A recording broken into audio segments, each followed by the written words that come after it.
ଯେ ଆମର ପିଲାକୁ ଆଗରେ ଦିଅ। ଆଜି ଦୁଃଖ ଲାଗୁଛି ଯେ ଆଜି ଆମର 308 ପିଲା ଭିତରୁ 4ଟା ପିଲା ମାତ୍ର ଆମର ସିଲେକ୍ସନ ହେଇଛନ୍ତି। କାହିଁକି ସେମାନେ ଏମିତି କାମ କରିବେ? ସେ ଫାସିଲିଟି କାମଟା ଟିକେ ଭଲ ଲାଗୁଛି ଆପଣଙ୍କୁ? ମାଲକାନଗିରିର ଶିକ୍ଷକଙ୍କ ଠାରୁ ପାଠ ପଢିବେ ଇଏ ଯୁକ୍ତିରେ ଆପଣଙ୍କ ପିଲା କେତେ ବାଟ ଯିବେ?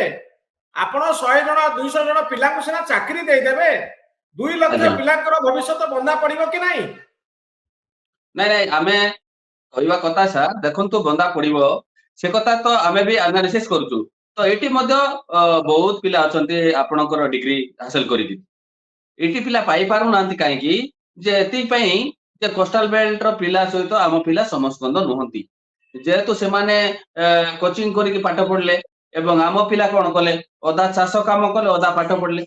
ପାଠ ପଢିଛନ୍ତି ମାନେ ସେତେ କମ୍ପିଟିଟିଭ ନାହିଁ ମାନେ ଯୋଉ କୋଷ୍ଟାଲ ବେଲ୍ଟ ର ପିଲା ସହିତ।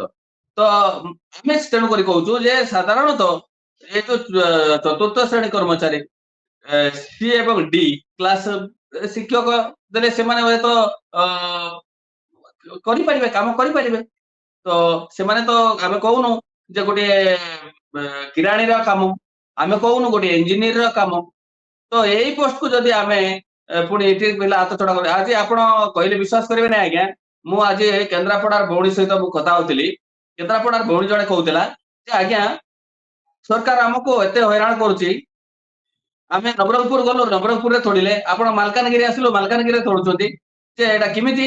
ଯେ ଦେଖନ୍ତୁ ଆଜ୍ଞା କେନ୍ଦ୍ରାପଡାରେ ମଧ୍ୟ 900 ପୋଷ୍ଟ ଆପଣଙ୍କର ଶିକ୍ଷକର ନିଯୁକ୍ତି ଏବେ ଯୋଉ ଏଗ୍ରିମେଣ୍ଟ ହେଲା, ଚୁକ୍ତିନାମା ହେଲା, ସେତିକି ଭିତରେ ମାତ୍ର କେନ୍ଦ୍ରାପଡାର ପିଲା 200 ପିଲା ପାଇଛନ୍ତି ଏବଂ 600 ପିଲା ଅଛି ଅଦର ଡିଷ୍ଟ୍ରିକ୍ଟର ପିଲା। ତ ସେଇ ଜିଲ୍ଲାର ପିଲା ଯଦି ସେ କେନ୍ଦ୍ରାପଡାରେ ଦେଇଥାନ୍ତେ ସେମାନେ କଣ ମାଲକାନଗିରି ଆସିଥାନ୍ତେ ସାର୍? ବାଲେଶ୍ୱର ପିଲା ବାଲେଶ୍ୱର ଜିଲ୍ଲାର ପିଲାକୁ ବାଲେଶ୍ୱରରେ ଦେଇଥାନ୍ତେ ସେ କଣ ମାଲକାନଗିରି ଆସିଥାନ୍ତେ? ଆଜି ଆମେ ସମସ୍ତଙ୍କ ସହିତ ଆଲୋଚନା କରିଛି, ସେମାନେ ଯୋଉ ଏତେ ଦୂରଠୁ ଆସିଥିଲେ ଛୋଟ ଛୋଟ କୁନି ଛୁଆ ମାନଙ୍କୁ ଧରିକି, ମତେ ବି ଦୁଃଖ ଲାଗିଲା। ଆମେ କୌଣସି ଏବେ ଅଲଗା ଜିଲ୍ଲା ମାନଙ୍କରେ ସାର୍ଟିଫିକେଟ ଫିଙ୍ଗା ଫୋପଡା କରିଦେଲେ, ଇଏ କରିଦେଲେ ସେ କରିଦେଲେ, କିନ୍ତୁ ମୁଁ କହିଲି ନାହିଁ ସେମାନେ ମଧ୍ୟ ପାଠ ପଢିଛନ୍ତି ଏବଂ ପାଠ ଶିକ୍ଷାଗତ ଯୋଗ୍ୟତା ହାସଲ କରିଛନ୍ତି। କିନ୍ତୁ ଆମେ ବିରୋଧ କରିବା, ଆମେ ପ୍ରଶାସନକୁ ଆମେ ଚ୍ୟାଲେଞ୍ଜ କରିବା, ସରକାରକୁ ଆମେ ଚ୍ୟାଲେଞ୍ଜ କରିବା, କିନ୍ତୁ ଏ ବ୍ୟକ୍ତି ମାନଙ୍କୁ ନୁହଁ। ସମସ୍ତ ଭଉଣୀ ସହିତ ସୋନବାବୁ ଆଜ୍ଞା ଆପଣ ସେ ପିଲାମାନଙ୍କୁ ଫେରେଇଥିଲେ ଯୋଉମାନେ କେନ୍ଦ୍ରାପଡା, ଜଗତସିଂହପୁର, ବାଲେଶ୍ୱରରୁ ଯାଇଛନ୍ତି? ହଁ ହଁ ଆମେ କହିଲୁ ଯେ ଭଉଣୀ ମାନେ ଆପଣ ମାନେ ଯାଆନ୍ତୁ, ଯେ ଏଠି ଏଗ୍ରିମେଣ୍ଟ କରନ୍ତୁ ନାହିଁ। ସେମାନେ କହିଲେ ଯେ ନା ଏଗ୍ରିମେଣ୍ଟ ଆପଣ ତ ଏଠି ଇଏ କରୁଛନ୍ତି, ଆମର ତ ସବୁ କାମ ସରିଯାଇଛି, କେବଳ ଏଗ୍ରିମେଣ୍ଟରେ ସିଗ୍ନେଚର କରିଥାନ୍ତୁ। ମୁଁ କହିଲି ଯଦି ତମେ ପୁଣି ପ୍ରଶାସନ ଯଦି ଆପଣଙ୍କୁ କୋଉ ମାଧ୍ୟମରେ ଯଦି କରୁଛି କରୁ, କରିଲେ ପୁଣି ଆପଣ କୋଉଠି ଆସିକି ପାଠ ପଢେଇବେ? ପାଠ ତ ପଢେଇବେ ପୁଣି ମାଲକାନଗିରି ଜିଲ୍ଲାରେ ଆସିକିରି। ତ ମାଲକାନଗିରି ଜିଲ୍ଲାବାସୀ ଆପଣଙ୍କୁ ବିରୋଧ କଲେ ଆପଣ କଣ କରିବେ? ସେ କହିଲେ ସତ କଥା ଯେ ମାଲକାନଗିରି ଜିଲ୍ଲାବାସୀ ବିରୋଧ କଲେ ଆମେ ଆଉ ସେଠି ବାଟ ମିଳିବ ନାହିଁ। ଆଜ୍ଞା ଆପଣ ମାନେ ଜାଣିଥିବେ 1992 ମସିହାରେ ସେଇଭଳି ଗୋଟେ ଆମର ଏଇଠି ଜନ ଆନ୍ଦୋଳନ ସୃଷ୍ଟି ହେଇଥିଲା ଯେ ଜିଲ୍ଲାର ପିଲାକୁ ଜିଲ୍ଲାରେ ଚାକିରି ଦିଅନ୍ତୁ। ସେତେବେଳେ ସରକାର ମାନିଥିଲେ ଏବଂ ଜିଲ୍ଲା ପିଲାକୁ ଜିଲ୍ଲାରେ ଚାକିରି ଦେଇଥିଲେ। କେତେ ଜଣ ଅବମାନନା କରିକିରି ଚାକିରି ପାଇଲା ପରେ ଯୋଉ ଗାଁକୁ ଗଲେ ସେ ଗାଁରେ ପଚାରିଲେ ଯେ ଆପଣ ଏଠି ଆସିଲେ କୋଉଠୁ ଆସିଲେ?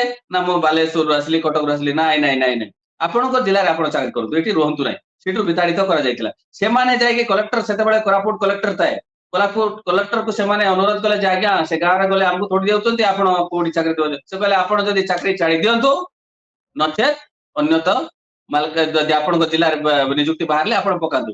ସେମିତି ଭଳିଆ ପରିସ୍ଥିତି ବର୍ତ୍ତମାନ ମାଲକାନଗିରି ଜିଲ୍ଲାରେ ସୃଷ୍ଟି ହେବାକୁ ଯାଉଛି। ଏଠି ଜାଣି ଶୁଣି ସରକାର ଯୋଉ ଆମେ ଦୀର୍ଘ ଏଟା 50 ବର୍ଷର ଦାବି ଆଜ୍ଞା, ଏଟା ଆଜି ନୂଆ ନୁହଁ, ଦୀର୍ଘ 50 ବର୍ଷ ଆମେ ଦାବି ଜଣାଉଛୁ। ବିଭିନ୍ନ ସମୟରେ ଆମେ ରାଜ୍ୟପାଳଙ୍କୁ ମଧ୍ୟ ଦେଇଛୁ, ମୁଖ୍ୟମନ୍ତ୍ରୀଙ୍କୁ ମଧ୍ୟ ଲେଖା ଦେଇଛୁ।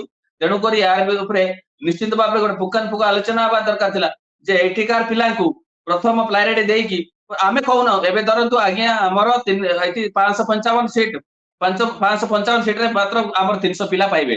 ତ ବଳକା ପିଲା ତ ଅଲଗା ଜିଲ୍ଲାରେ ଆସିପାରିବେ କି ନାହିଁ ସାର୍? ତ ଆମେ ତ ମନା କରୁନୁ ଯେ ଆମର ପିଲାକୁ ଆଗରେ ଦିଅ। ଆଜି ଦୁଃଖ ଲାଗୁଛି ଯେ ଆଜି ଆମର 308 ପିଲା ଭିତରୁ 4ଟା ପିଲା ମାତ୍ର ଆମର ସିଲେକ୍ସନ ହେଇଛନ୍ତି। କାହିଁକି ସେମାନେ ଏମିତି କାମ କରିବେ? ସେ ଫାସିଲିଟି କାମଟା ଟିକେ ଭଲ ଲାଗୁଛି ଆପଣଙ୍କୁ?